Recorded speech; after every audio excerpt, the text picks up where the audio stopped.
here's the math I'm running. If I implement voice AI, my thesis is that I won't have to have X amount of BDC agents. That is the opportunity, essentially. Look at this crazy opportunity right here. I just asked ChatGPT, I said, what is the total SG&A spent specifically on BDCs across all US dealerships? Give me a estimate and an average, right?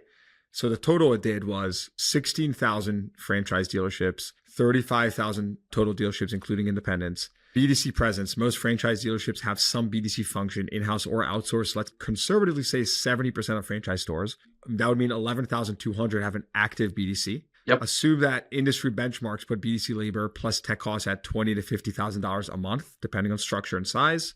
Just take an average of 30,000 per month, right? And then you take that, you do 11,200 stores, dealerships with BDCs times $360,000 a year. That's BDC spend. That's $4 billion annually. And so if you take $4 billion annually and you just think about this for a second, this massive potential transfer of wealth from these BDCs to these AI companies, right? As an AI company, if I grab, let's just say it's winner takes most. If I'm able to get 80% market share of this $4 billion, 80% market share would be like what, like $3.2 billion.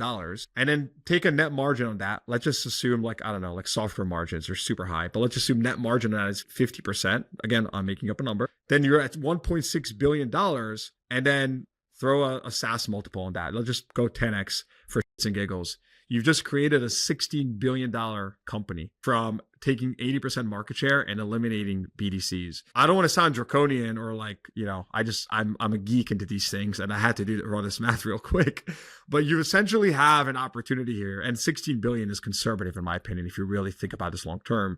For sure. And again, 80% market share is a massive assumption, but there's a freaking opportunity here based on the thesis that you just spelled out.